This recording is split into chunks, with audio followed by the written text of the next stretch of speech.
नमस्कार, कैसे हो आप लोग। आज हम लोग देखेंगे छत्तीसगढ़ के एक महत्वपूर्ण टॉपिक ऊर्जा संसाधन के बारे में। Okay, energy resources. Energy resources के बारे में आज हम लोग चर्चा करेंगे। तो आइए एनर्जी रिसोर्सेस के बारे में हम लोग चर्चा शुरू करते हैं और देखते हैं। तो इसके बारे में सबसे पहले मैं बता दूं, एनर्जी कहने का मतलब है आपका इलेक्ट्रिसिटी इसके अंतर्गत पढ़ना है।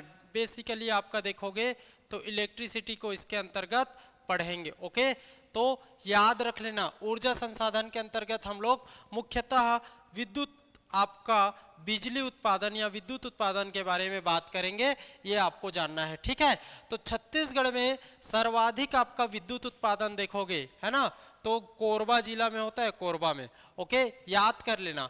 साथ ही साथ आप देखोगे तो छत्तीसगढ़ में कुल विद्युत उपभोक्ता कितने हैं, तो 61,53,043 लोग, इतने लाख लोग विद्युत उपभोक्ता हैं। साथ ही साथ आपको ये भी जानना है कि छत्तीसगढ़ में कितना विद्युत उत्पादन होता है, तो आपका 2984.70 मेगावाट विद्युत उत्पादन होता है, ये आपको जानना है। ठीक है, साथ ही साथ यहाँ प्रति व्यक्ति विद्युत खपत कितना होता है, तो प्रति व्यक्ति विद्युत खपत देखोगे तो 2044 यूनिट आपका देखोगे, है ना, 2044 यूनिट प्रति व्यक्ति विद्युत खपत होता है। साथ ही साथ यहाँ विद्युत वितरण हानि, है ना, विद्युत हानि देखोगे तो हानि देखोगे तो 16.14% ये हानि है। ये आपका उपभोक्ता हो गया, है ना, उपभोक्ता हो गया। साथ ही साथ ये हो गया कुल विद्युत उत्पादन, विद्युत उत्पादन। ओके, ये हो गया आपका विद्युत खपत, है ना, प्रति व्यक्ति विद्युत खपत, और ये हो गया विद्युत वितरण हानि। ओके, ये आप मेरे बातों को सुनकर इसको नोट कर लेना, इतना को पहले याद रखो। ओके, अब सब लोग देख ले इधर, एनर्जी रिसोर्सेस किसको बोलते हैं। एनर्जी रिसोर्सेस याद रख लेना, एनर्जी मतलब ऊर्जा। तो ऊर्जा उत्पन्न करने के लिए जिन संसाधन का यूज किया जाएगा, जिन रिसोर्सेस का उपयोग होता है, उसी को एनर्जी रिसोर्सेस के रूप में, ऊर्जा संसाधन के रूप में हम लोग कहते हैं।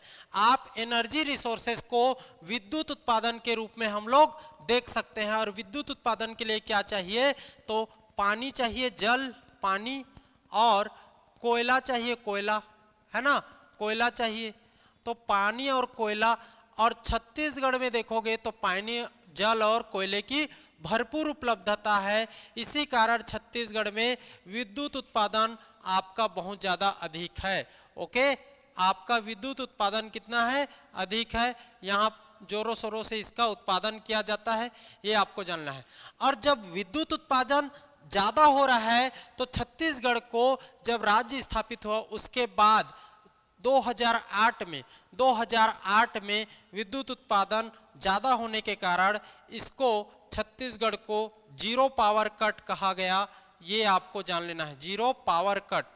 ओके, जीरो पावर कट वाला स्टेट कहा गया, जीरो पावर कट वाला राज्य कहा गया। कब, तो आपका 2008 में विद्युत उत्पादन क्षमता के कारण। ओके, यहां पर 24 घंटे विद्युत उत्पादन, आपका विद्युत सप्लाई किया जाता है छत्तीसगढ़ वासियों के लिए। साथ ही साथ छत्तीसगढ़ से उत्पादित विद्युत को दूसरे स्टेट्स में भी भेजा जाता है, ये आपको जानना है, याद रखिएगा। इसके बाद देख लीजिए कि विद्युत उत्पादन के कुछ आंकड़ों को। ठीक है, तो कुल स्थापित क्षमता देखोगे तो 1 नवंबर 2000 को क्या हुआ था, आपका राज्य स्थापित हुआ था। और जब राज्य स्थापित हुआ था उस समय आप देखोगे तो छत्तीसगढ़ में विद्युत स्थापित क्षमता 1360 मेगावाट था, ये आपको जानना है। साथ ही साथ जब राज्य स्थापित हुआ तो 1360 मेगावाट के साथ छत्तीसगढ़ को विद्युत स्थापित क्षमता यहां पर पता चलता है। अब आज वर्तमान में 2025 में इसका क्षमता बढ़ करके 2984.70 मेगावाट हो चुका है, जो पिछले राज्य स्थापना के समय से 119% की वृद्धि को दर्शाता है, ये याद रख लेना। और ये 2984.70 मेगावाट को अगर हम लोग डिवाइड करें इतना को, तो ये कितना हो जाता है थर्मल पावर ताप विद्युत से 2840 मेगावाट, आपका जल विद्युत से हाइड्रो पावर से 138.7 मेगावाट, और अन्य भोरामदेव सह उत्पादन जो गन्ने की भूसी ये सबसे बनता है उससे 6 मेगावाट आपका यहाँ पर, ये तीनों को जोड़ोगे तो 2984.70 मेगावाट आता है। और ये जो अन्य को घटा दोगे, इसको घटा दोगे तो ये हो जाता है आपका 2978.70 मेगावाट, जो ऑप्शन में रहेगा तो इसको भी मान सकते हो, क्योंकि अन्य को कभी कभी कई बुक में हटा कर लिखा जाता है, तो 2978.70 मेगावाट कुल स्थापित क्षमता को भी आप बता सकते हो, कोई दिक्कत नहीं। नहीं तो आप इसको याद रखिए, और ये पिछले वर्ष की तुलना में, मतलब पिछले वर्ष नहीं, राज्य स्थापना के समय से आज वर्तमान के बीच में देखोगे तो 119% की वृद्धि इसमें देखने को मिलता है। ओके, चलिए अब देख लेते हैं सीएसईबी। तो सीएसईबी का गठन, सीएसईबी की स्थापना कब हुआ, तो सीएसईबी की स्थापना को आपको याद कर लेना है 15 नवंबर 2000। और जब सीएसईबी छत्तीसगढ़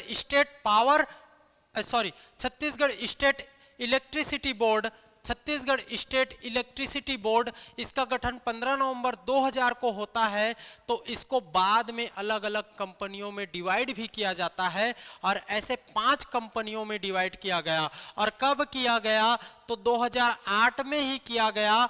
19 दिसंबर 2008 में इसको 5 अलग अलग कंपनियों में डिवाइड कर दिया गया, रिकंस्ट्रक्शन कर दिया गया, पुनर्गठित कर दिया गया। और ये 5 कंपनी कौन कौन से, तो एक आपका CSPGCL, तो इसमें G याद रखो, CSPTCL तो इसमें T याद रखो, CSPDCL तो इसमें D याद रखो, CSPTCL तो इसमें भी T याद रखो, और CSPHCL तो इसमें H याद रखो।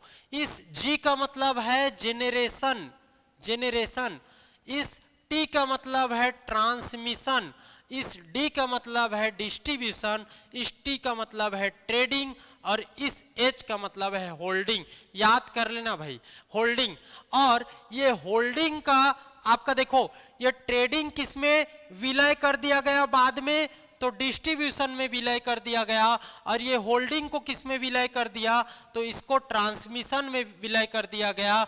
और वर्तमान में ये 3 ही कार्यरत है, ये 2 खत्म हो चुका है, इसका मर्ज कर दिया गया है इसको इन अन्य कंपनियों में। तो याद कर लेना, वर्तमान ये जो 5 डिवाइड किया गया था, 5 पुनर्गठित किया गया था, उसके 2 कंपनी को आपका मर्ज कर लिया गया है, और वर्तमान में 3 कंपनी ही कार्यरत है, इसको भी आपको जानना है। तो 15 नवंबर 2000 सीएसईबी की स्थापना, 19 दिसंबर 2008 आपको याद रख लेना है, रिकंस्ट्रक्शन 5 कंपनियों में, फिर बाद में उसका मर्जर। ओके, तो ये आपको जानना है, ठीक है जी। इसके बाद आप देखोगे तो क्रेडा के बारे में चर्चा करते हैं। CREDA Chhattisgarh renewable energy development agency, Chhattisgarh renewable energy development agency, Hindi में छत्तीसगढ़ अक्षय ऊर्जा विकास एजेंसी। गठन कब हुआ, 25 मई 2001 को इसका गठन किया गया था। याद रख लेना, 25 मई 2001 को इसका गठन किया गया था।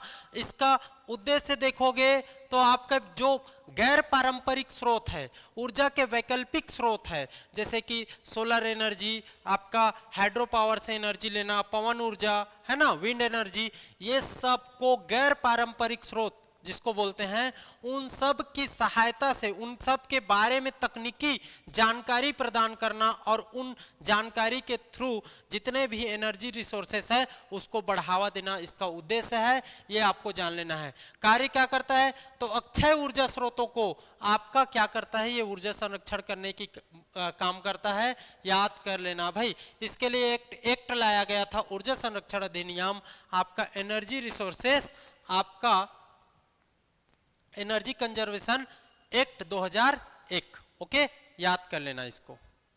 कब बना, 25 मई 2001, 25 मई 2001। क्या उद्देश्य है, वैकल्पिक और जो गैर परंपरागत एनर्जी रिसोर्सेस को उसकी तकनीकी जानकारी प्रोवाइड करना और उसको बढ़ावा देना। ओके, याद कर लेना। इसके बाद CBDA याद कर लीजिए। ओके, छत्तीसगढ़ आपका बायोफ्यूल डेवलपमेंट अथॉरिटी, गठन 26 जनवरी 2005 को, ये याद रख लेना। Biofuel, Chhattisgarh biofuel development authority 26 जनवरी 2005 को गठन किया गया।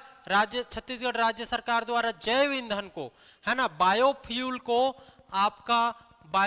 को क्या करना है, बढ़ावा देना है।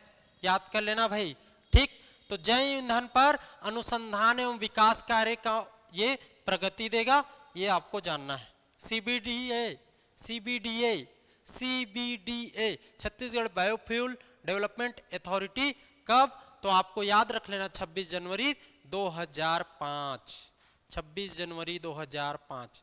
सौर ऊर्जा नीति 2017 से 27, 2017 से 27 10 साल PPP मॉडल पर, PPP public private partnership mode पर सौर पार्क जितने हैं उनका डेवलपमेंट करना, सौर पार्क का डेवलपमेंट करना, ये आपको जानना है। ओके, सौर पार्क का आपका डेवलपमेंट, ये क्या है, PPP मोड पर काम करेगा। सौर ऊर्जा नीति कब से कब तक चलेगा, 10 साल के लिए है, 17 से 27 10 वर्ष के लिए है, याद कर लो भाई।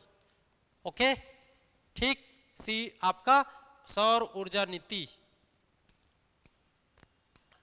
इसके बाद एनर्जी रिसोर्सेस से संबंधित, एनर्जी विद्युत से संबंधित आपका देखोगे तो बहुत प्रमुख योजनाओं को यहां पर मैं लिख दिया हूं। तो BPL एकल बत्ती कनेक्शन, ये आपको देखोगे तो इसमें 30 यूनिट, पहली 30 यूनिट बिजली आप उसके खपत पर निःशुल्क रहेगा, है ना, शुल्क नहीं देना पड़ेगा। पहले 30 यूनिट बिजली विद्युत खपत पर आपको कोई शुल्क नहीं चुकाना पड़ेगा, ये आपको जानना है। ओके, एकल बत्ती कनेक्शन, ये आपको जानना है, ठीक है। ये शुल्क राज्य सरकार वहन करेगी, कंपनी को राज्य सरकार वहन करेगी, ये एकल बत्ती है। इसके लिए अब पहले 100, देखिए पहले 100 यूनिट पर तो कोई पैसा नहीं लगा, लेकिन इसके बाद आप और एक्स्ट्रा 50 यूनिट चलाए हो तो उसके लिए आपको पैसा देना पड़ेगा, या जितने भी चलाते हो उसको आप 100 रुपया प्रति माह फ्लैट दर पर भी आप जमा कर सकते हो, जितना जलाओ, ठीक है। एकल बत्ती ना, लेकिन हाफ बिजली, आपका हाफ बिजली बिल स्कीम, तो घरेलू उपभोक्ता को आपका 400 यूनिट पर, प्रथम 400 यूनिट पर आपका क्या लगेगा, हाफ बिजली बिल देना पड़ेगा। ओके, ये कांग्रेस सरकार की महत्वाकांक्षी योजना थी। प्रति माह आपका प्रथम 400 यूनिट पर, 400 यूनिट का पैसा होता है 800 रुपया, मान लीजिए उदाहरण है ना, मेरे को कोई आइडिया नहीं। तो 400 यूनिट पर कितना हाफ लगेगा, इसका 400 रुपया ही देना पड़ेगा, आधा 50% ही देना पड़ेगा। इसके बाद जो लगे, जितना यूज करते हो 50 यूनिट 100 यूनिट, वो उन सब पर पूरा देना पड़ेगा, पूरा देना पड़ेगा। ओके, पूरा देना पड़ेगा, याद कर लो, ठीक है। तो ये हाफ बिजली बिल स्कीम कब लाया गया था, तो ये 1 मार्च 2019 से इसको ये लागू किया गया था। इसके बाद ये देखिए, ये बहुत महत्वपूर्ण है, ये चार्ट को आपको याद करना है। कितना मैं स्थापित क्षमता बोला हूं, विद्युत स्थापित क्षमता कितना, 2984.70 मेगावाट। ओके, ये वर्तमान का है, याद करो कहां कहां है, कैसे कैसे है, ये टोटल है ना, टोटल। अब 2984.70 में इसको 3 पार्ट में डिवाइड करेंगे, थर्मल, हाइड्रो पावर और other. Thermal 2840 megawatt, 2840, hydro 138.7 megawatt और अदर में 6 मेगावाट। ओके, तो थर्मल को सबसे पहले देखेंगे, 2840 आपका मेगावाट। ओके, इसको सबसे पहले। अब देखिए, ये थर्मल में ताप विद्युत गृह में श्यामा प्रसाद मुखर्जी ताप विद्युत गृह कोरबा पूर्व। ओके, कोरबा पूर्व, ये 2 यूनिट लगाता है, 2 यूनिट 250 मेगावाट का, और ये टोटल हो जाता है 500 मेगावाट। कितना megawatt? 500 megawatt 2 unit. Shyama Prasad Mukherjee, Korba में, पूर्व ईस्ट, कोरबा ईस्ट। उसके बाद पश्चिम जाएंगे, जिसको कहा गया हसदेव ताप विद्युत गृह, कोरबा पश्चिम। ये 4 यूनिट लगेगा 210 मेगावाट का, और ये गुणा हो जाएगा तो 840 मेगावाट। कब? तो 1983-86 में, इसको जानना है। फिर कोरबा पश्चिम का विस्तार होगा, पश्चिम पहले पूर्व फिर पश्चिम, अब पश्चिम का विस्तार। तो पश्चिम विस्तार में एक ही यूनिट है 500 मेगावाट का, और ये हो गया 500 मेगावाट 2013 में इसको शुरू किया गया। फिर एक और देखोगे तो याद कर लेना, जांजगीर चांपा में अटल बिहारी वाजपेयी ताप विद्युत गृह, ये मड़वा तेंदुभाठा जांजगीर चांपा में है। ये मड़वा तेंदुभाठा के नाम से था, फिर बाद में इसको अटल बिहारी वाजपेयी जी का नाम दिया गया। 2 यूनिट है 500 मेगावाट का, 1000 मेगावाट टोटल हुआ, और इतना को जोड़ोगे तो 1000, 1500 और 2840, मतलब 2840 मेगावाट। कोई दिक्कत बताइए? कोई दिक्कत है बताइए? समझना है। Korba east, Korba east 2 unit 250, 500 खत्म। कोरबा पश्चिम, कोरबा पश्चिम देखोगे तो 840, 840 4 यूनिट 210 मेगावाट का, 4 यूनिट 840 हो गया। फिर पश्चिम का विस्तार करोगे, विस्तार करोगे, एक ही यूनिट है 500 मेगावाट का।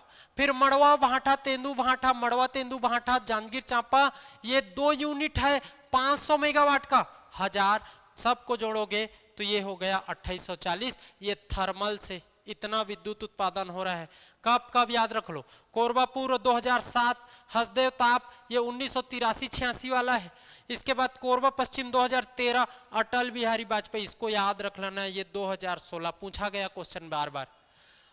7, 13, 16, 7 में कोरबा पूर्व, कोरबा पश्चिम, फिर ये आपका देखोगे तो जांजगीर चांपा। ये कोरबा पश्चिम सबसे पहले आ गया था, पहले पश्चिम बना, फिर पूर्व बना, फिर पश्चिम का विस्तार हुआ, फिर आपका देखोगे तो जांजगीर चांपा चला गया। पहले पश्चिम, फिर आपका पूर्व, फिर पश्चिम का विस्तार, फिर यहां से जांजगीर चांपा। 7, 13, 83-86, फिर 7, फिर 13, फिर आपका 16, ये आपको याद कर लेना है। ओके, अब देखेंगे हाइड्रो पावर। हाइड्रो पावर देखेंगे तो हाइड्रो पावर में देखिए ये 2840 हुआ। आप देखिए जल विद्युत, जल विद्युत देखेंगे आप, तो मैं बोला जल विद्युत में आपका कितना, तो 138.7, 138.7 मेगावाट टोटल। इसको डिवाइड करेंगे तो मिनी माता हसदेव बांगो जो कोरबा में है, मिनी माता हसदेव बांगो जल विद्युत गृह कोरबा में है, याद कर लो 40 मेगावाट का 3 यूनिट, 40 मेगावाट का 3 यूनिट मतलब 120 मेगावाट का परिचालन 94-95 में। कौन सी नदी? हसदेव नदी, याद कर लेना। इसके बाद देखोगे कोरबा में ही, कोरबा में सब, इसलिए विद्युत उत्पादन में आपका देखोगे एनर्जी रिसोर्सेस कोरबा पहला है।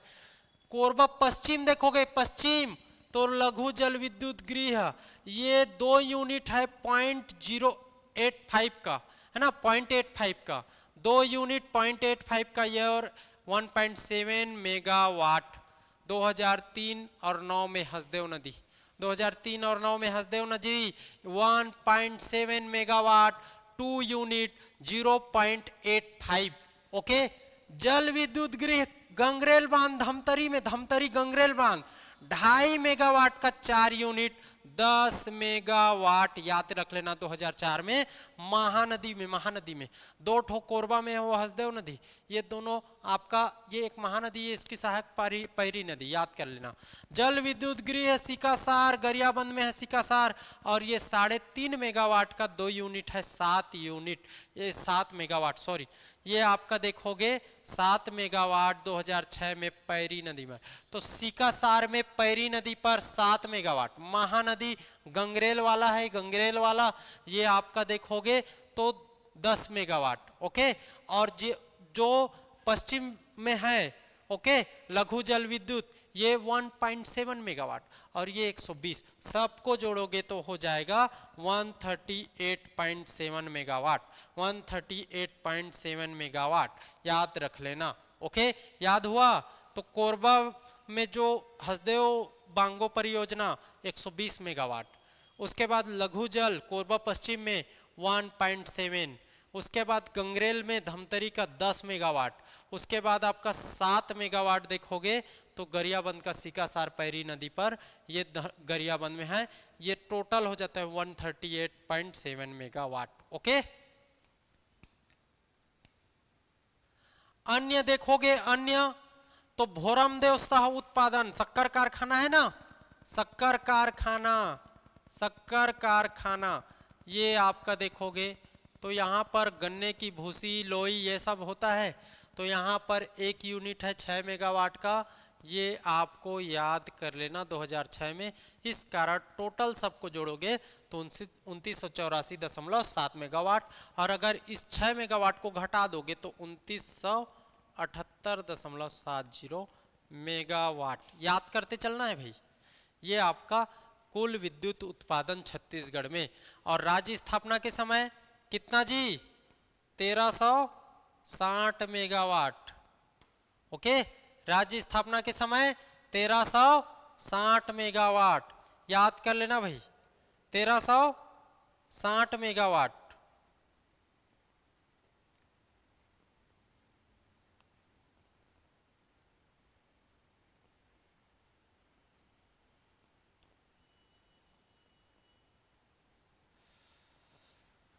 ठीक है, तो 2044 यूनिट प्रति व्यक्ति विद्युत खपत याद करते चलना।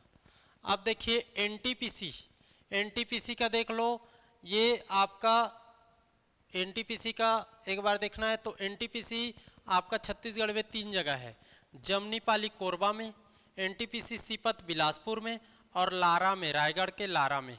और ये एनटीपीसी से एक और एनटीपीसी और सेल के सहयोग से एनएस पावर कंपनी लिमिटेड, ये 4 आपका देखोगे तो ये प्रोजेक्ट चल रहा है। इसमें विद्युत उत्पादन का क्षमता दिया गया है इतना, अभी काम शुरू कितना हो रहा है ये इंपॉर्टेंट नहीं है, ठीक है, इतना का प्रोजेक्ट है। ये कब तो एनटीपीसी जमनीपाली कोरबा ये 78 में आपका स्थापित हुआ, और यहाँ पर विद्युत उत्पादन कब से शुरू हुआ? 83 में, 5 साल बाद 2600 मेगावाट। सीपत में देखोगे, सीपत में तो 2002 में, फिर 8 में शुरू हुआ 2980 मेगावाट। फिर पुसा और लारा में देखोगे तो 2014 रायगढ़ ये 4000 मेगावाट है। और ये सेल और एनटीपीसी के सहयोग से भिलाई दुर्ग में देखोगे तो ये 574 मेगावाट यहाँ पर काम चल रहा है। ये अभी उत्पादन शुरू नहीं हुआ है, उत्पादन चलेगा, इसमें इतना उत्पादन होगा, ठीक है। तो ये 4 एनटीपीसी से, जमनीपाली सीपत, फिर आपका लारा, जमनीपाली सीपत और लारा पूसा और लारा, ये 3 जगह ना, कोरबा बिलासपुर रायगढ़, ये है कोरबा, ये है आपका कोरबा, ये बिलासपुर है, और ये आपका रायगढ़ है। तो कोरबा जमनीपाली, बिलासपुर सीपत, रायगढ़ आपका ये, फिर एक आपको दुर्ग लेना है।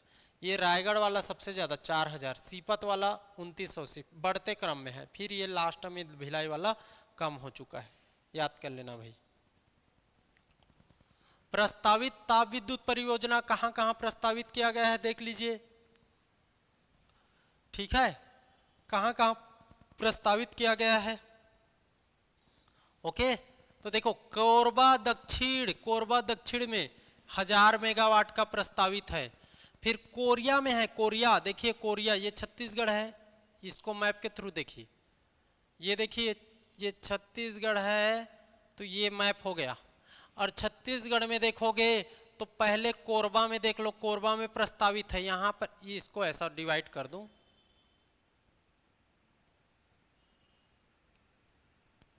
ये 5 संभाग, तो यहां पर है कोरबा, कोरबा में 1000।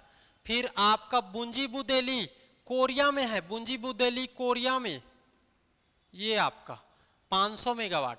फिर सूरजपुर में है इफको, ताप इफको सूरजपुर है ना, सूरजपुर यहाँ है, 3 जगह 1320 का ना। फिर आपका सूरजपुर में एक और आ गया भैया थान, इफको और भैया थान, सूरजपुर में 2 है, ये इफको हो गया और ये भैया थान, ठीक है, 1320 का। और एक और कोरबा में फिर से लाया गया आपका, कोरबा में, तो यहाँ पर भी 2 है, एक आपका 1320 वाला और एक आपका 1000 वाला। सूरजपुर में 2 इफको और भैया थान, कोरबा में 2 आपका 1000 मेगावाट और 1320, ये दोनों 1300 है। और आपका कोरिया में है आपका बुंजी बुदेली, जो आपका 500 मेगावाट का प्रस्तावित है, ये ऊपर में ही देखो, इसको याद कर लेना, ठीक है। कोई दिक्कत, कोई दिक्कत? प्रस्तावित जल विद्युत, वो ताप विद्युत है, ये जल विद्युत। हाइड्रो पावर में देखोगे कहां कहां, तो दंतेवाड़ा बोध घाट परियोजना है, बोध घाट परियोजना, तो बोध घाट जल विद्युत परियोजना 300 मेगावाट का सर्वाधिक, सबसे ज्यादा। मटनार जल विद्युत ये बस्तर में है, मटनार देखोगे तो बस्तर 60 मेगावाट का। और कन्हार देखोगे तो बलरामपुर, कन्हार नदी बलरामपुर में है, ये देख लो, ये छत्तीसगढ़, इसको भी आपका, ठीक है, छत्तीसगढ़ देखोगे तो ये आपका छत्तीसगढ़, और इसमें देखोगे ये आपका डिवाइड ही कर देता हूं, ये देखो, तो छत्तीसगढ़ में एक तो दंतेवाड़ा में ले लेना है क्या, तो दंतेवाड़ा में बोध घाट। मटनार ले लेना है कहाँ, मटनार बस्तर में, बस्तर में मटनार ले लेना है, ठीक है, बोध घाट दंतेवाड़ा, मटनार बस्तर में। उसके बाद आपका बलरामपुर में कन्हार ले लो, ये बलरामपुर है, यहाँ कन्हार नदी, कन्हार ले लो। और सूरजपुर में रेहर रेंड नदी, सूरजपुर में रेहर रेंड नदी, ओके, रिहंद को ही रेंड रेहर बोला जाता है। तो ये रिहंद से सूरजपुर, कन्हार से बलरामपुर, ये बोध घाट से आपका बोध घाट परियोजना, ये आपका क्या बस्तर में, तो देखोगे मटनार जल विद्युत, याद कर लेना, ओके। ये हो गया जल विद्युत प्रस्तावित वाला। अब गैर पारंपरिक स्रोत आपका देखोगे, ठीक है, गैर पारंपरिक स्रोत में देखोगे मतलब वैकल्पिक स्रोत के ही बात करेगा, तो भोरमदेव सह उत्पादन में 6 मेगावाट हो रहा है, 6 मेगावाट गन्ने की खोई से। धमतरी बायोमास प्लांट में धान की भूसी से, धमतरी में धान, ध से धान, और भोरमदेव शक्कर कारखाना है तो गन्ना, गन्ना, गन्ना की खोई। और भूतापीय ऊर्जा, तातापानी क्षेत्र, गर्म पानी, गर्म पानी, गर्म फव्वारा आता है, उबलता हुआ फव्वारा निकलता है। फव्वारा कहने का मतलब है ऐसे ऊपर पानी जाते जाता है, वो बहुत गर्म है, ताता पानी। वो गर्म पानी भी एनर्जी रिसोर्सेस का एक आपका पार्ट है, देखोगे तो वो भी एक, उससे भी आपका क्या करना है, विद्युत उत्पादन किया जाएगा। तो ये 3 याद रख लेना, क्या क्या, एक गन्ने की खोई से भोरमदेव, धमतरी में धान की भूसी, और आपका ताता पानी सूरज बलरामपुर ताता पानी, ये में गर्म पानी का प्राकृतिक स्रोत है, जो जियोथर्मल पावर प्लांट स्थापित करने के लिए इंपॉर्टेंट है, जियोथर्मल, ओके, याद रहेगा ना जी। इसके बाद देखोगे तो पवन ऊर्जा, पवन ऊर्जा विंड एनर्जी से देखोगे तो 1991 में बालोद में प्रथम जो बंद हो चुका है ना, बालोद में आपका देखोगे राजकीय महाविद्यालय वहां पर स्थापित किया गया था, जो वर्तमान में चालू नहीं है, बालोद में, बालोद याद रख लेना, विंड एनर्जी आपका पवन ऊर्जा। और सरदार वल्लभ भाई पटेल शक्कर कारखाना, ये गन्ने की खोई बिजली की उत्पादन यहाँ भी शुरू हो गया है, आपका सरदार वल्लभ भाई पटेल सहकारी शक्कर कारखाना, याद कर लेना भाई। तो इतना याद रख लेना, शक्कर कारखाना भोरामदेव और सरदार वल्लभ भाई दोनों जगह गन्ने की खोई, आपका धमतरी में धान की भूसी, पवन ऊर्जा बालोद में, आपको ये सब जानना है। ओके ठीक, और ताता पानी ये भी जानना। राष्ट्रीय स्तर की उपलब्धि देखोगे तो राष्ट्रीय स्तर पर उपलब्धि देखोगे तो आपका केंद्रीय विद्युत प्राधिकरण नई दिल्ली CEA की रिपोर्ट ये बोलता है कि स्टेट सेक्टर के 33 विद्युत गृहों का औसत PLF आपका पावर लोड फैक्टर है 2020-21 में इतना रहा है ना। पावर जनरेशन देखोगे तो जनरेशन इतना रहा है, उस पर पावर लोड फैक्टर, और आपका इस तरीके से इसकी उपलब्धि, इसको आप प्लांट लोड फैक्टर ये इतना है ना, ये आपको जानना है। ये किस में काम आएगा, तो ये मान के चलिए कि मेंस के टॉपिक पर काम आएगा, बाकी इससे कोई लेना देना नहीं रहेगा। ओके, तो ये आपको जानना है। ओके ठीक है, ये राष्ट्रीय स्तर पर आपका हो गया।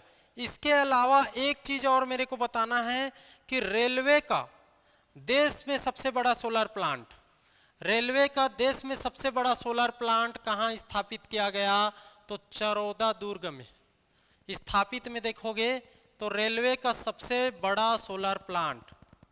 ओके, रेलवे का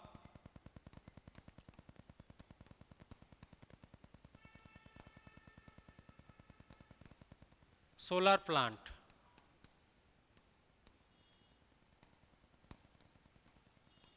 कहाँ, तो आपका राजनांदगांव, सॉरी मैं क्या बोला, दुर्ग बोला क्या, राजनांदगांव ना, राजनांदगांव याद कर लेना। ठीक है,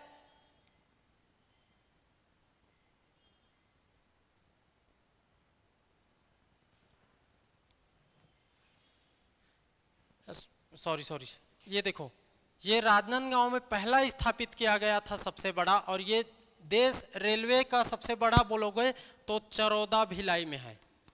मैं शुरू में सही बोला था, ये कंफ्यूज हो गया था, चरोदा भिलाई। कंटिन्यू बोलते रहोगे ना तो थोड़ा सा माइंड घूम जाता है। ठीक, चरोदा भिलाई में। ठीक है, रेलवे का सबसे बड़ा solar plant Charoda Bhilai. Okay, Charoda Bhilai, ये आपको याद कर लेना, ये अभी पूछ सकता है। राजनांदगांव में भी बड़ा सा सोलर प्लांट के लिए सोलर पैनल स्थापित किया गया था, इसी कारण कंफ्यूजन में वो बोल दिया था। ओके, बाकी आप करेक्ट कर लेना। ओके, तो ये हो गया आपका क्या, तो एनर्जी रिसोर्सेस। ओके, याद रहेगा, एनर्जी रिसोर्सेस टोटल कितना, 2984.70, जिसको 3 पार्ट में करोगे, आपका थर्मल 2840, आपका हाइड्रो 138.7, और आपका जल वाला हो गया। अदर में देखोगे, अदर में तो ये हो जाएगा आपका 6 मेगावाट। ओके, ये आप डिवाइड करोगे, इसको भी फिर से डिवाइड करोगे तो आपको याद करना है Korba east, Korba west, Korba west आपका विस्तार, फिर आपका मड़वा तेंदुभाठा, इस तरीके से आप इसको डिवाइड करोगे, कितना कितना यूनिट, कितना कितना कप का विस्थापित हुआ, वो सबको याद कर लेना है। पहले वेस्ट हुआ था, फिर ईस्ट में आया, फिर आपका वेस्ट का प्रसार हुआ, प्रसार, फिर प्रसार के बाद क्या आया, मड़वा तेंदुभाठा जांजगीर चांपा का, इस तरीके से आपको जानना है। ओके, तो 83 के बाद आपका 7, 13, 16, ये आपको जानना है। कितना कितना मेगावाट जानते छो, इसको याद कर लो, 2 यूनिट है, 500 गुणित 2, 1000 मेगावाट, 1000 मेगावाट, इस तरीके से आपको याद करना है। 1000 मेगावाट याद कर लो।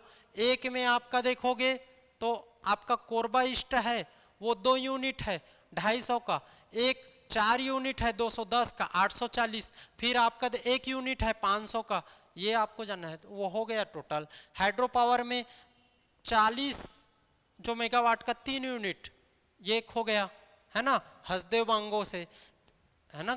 उसके बाद गंगरेल से 10 मेगावाट, 2.5 मेगावाट का 4 यूनिट है 10 मेगावाट। फिर कोरबा में लघु जल विद्युत में आपका देखोगे तो वहां पर 1.7 मेगावाट, फिर सिकासार में आपका देखोगे तो 7.5 मेगावाट, 3.5 का 2, ये आपको लिख लेना है। तो इस तरीके से आपको फिर 6 मेगावाट धान की भूसी वाला है, गन्ने की खोई वाला भोरम दे शक्कर। तो इस तरीके से आपको पूरा याद करना है ना। साथ ही साथ विद्युत हानि को 16.14%, प्रति व्यक्ति खपत को 2044 यूनिट, है ना।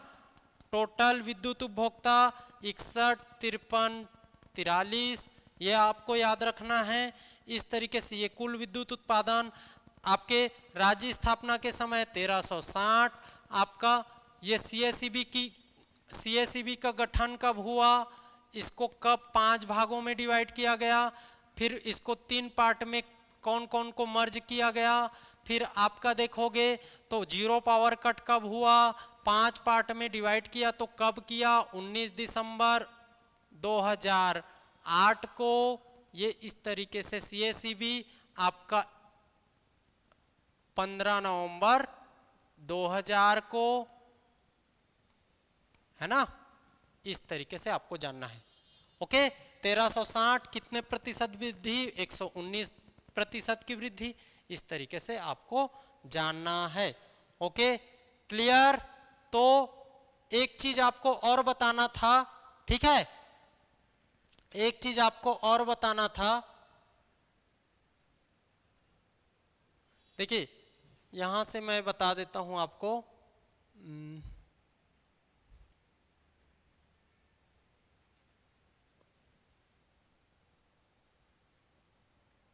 1 मिनट।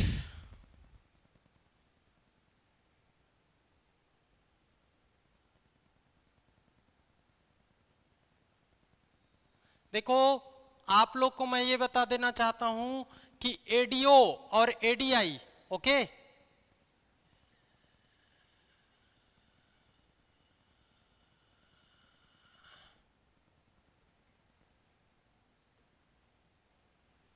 एडीओ विस्तार बैच और एडीओ त्रिकोण बैच ये शुरू हो गया है 27 जनवरी से।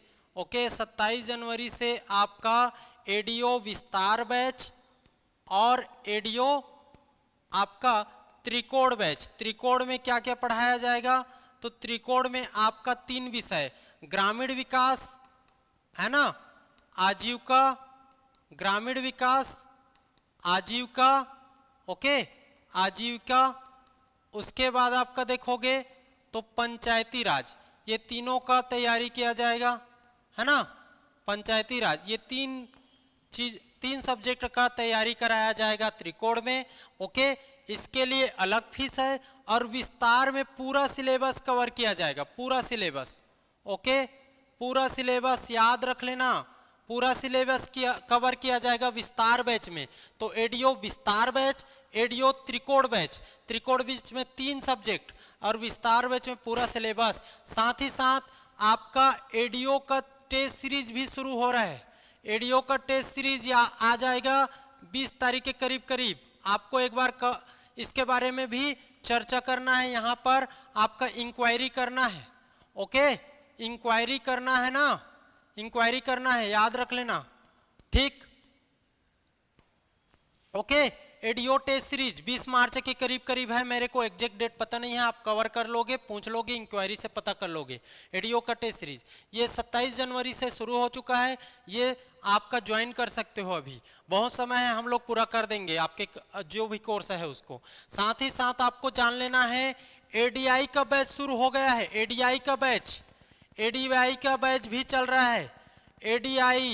एडीआई देखोगे तो ये है असिस्टेंट डायरेक्टर इंडस्ट्रीज, इसमें 2 सब्जेक्ट है, एक तो सीजी और एक आपका सी सेट है ना, सी सेट का पार्ट।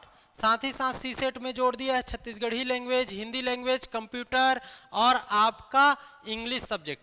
तो ये पूरा, ये भी आपका एडीआई शुरू हो गया है। एडीआई का आप टोटल कोर्स लेना चाहते हो तो 2500 रुपये में ले सकते हो, 2500 रुपये में, 2500 रुपये में आप इसको ले सकते हो। और केवल छत्तीसगढ़ लोगे तो ये 1200 रुपये में ले सकते हो। ओके, 1200 रुपये में केवल छत्तीसगढ़ पढ़ सकते हो और टोटल कोर्स को आप 2500 में ऑनलाइन में आप इनरोल हो सकते हो उतना में। एडीआई दोनों में आपका देखोगे तो सॉरी एडीओ में, एडीओ विस्तार बैच, ये एडीओ विस्तार बैच देखोगे तो 4000 ऑफलाइन है, याद रख लेना पूरा सिलेबस के लिए 4000 ऑफलाइन है, और त्रिकोण बैच के लिए पूरा आपका ऑफलाइन 2000 रुपये है, याद कर लेना। ऑनलाइन में देखोगे तो ऑनलाइन में ये 4000 वाला आपका देखोगे तो पूरा सिलेबस ये 1500 में है, और ये आपका 1080 में है। ओके, याद कर लेना।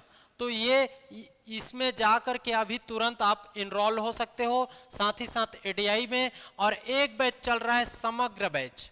ओके, समग्र बैच, समग्र बैच में आपका इसका मतलब है समग्र, इसमें व्यापम से रिलेटेड, ओके, व्यापम से रिलेटेड जितने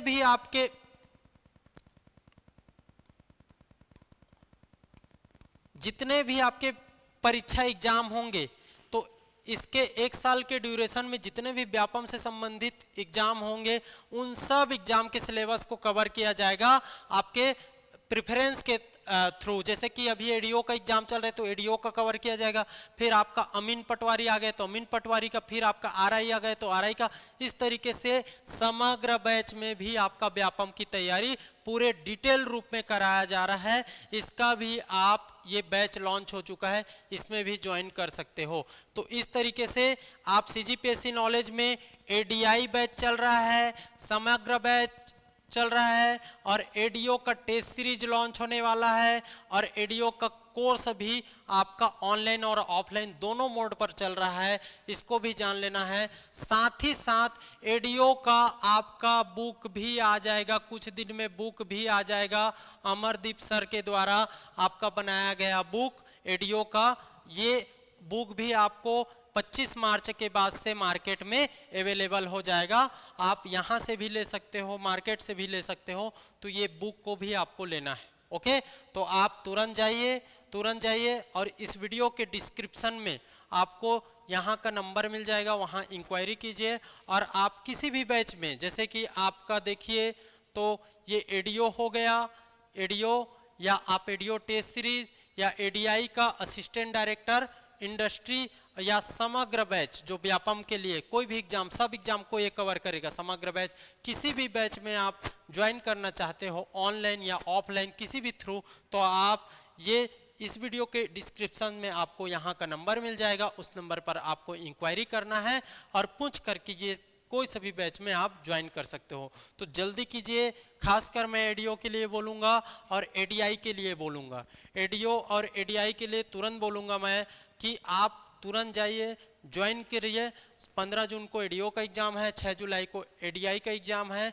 आप 3 से 3.5 महीना मन लगाकर पढ़िए, यहाँ आपको बेस्ट से बेस्ट कंटेंट आपको अवेलेबल कराया जाएगा, और आप अपना सफलता या आपका जो रिजल्ट है उसको सुनिश्चित कीजिए। ओके, तो चलिए आज के लिए इतना ही इस वीडियो में। ओके, आज के लिए थैंक यू। Okay, bye.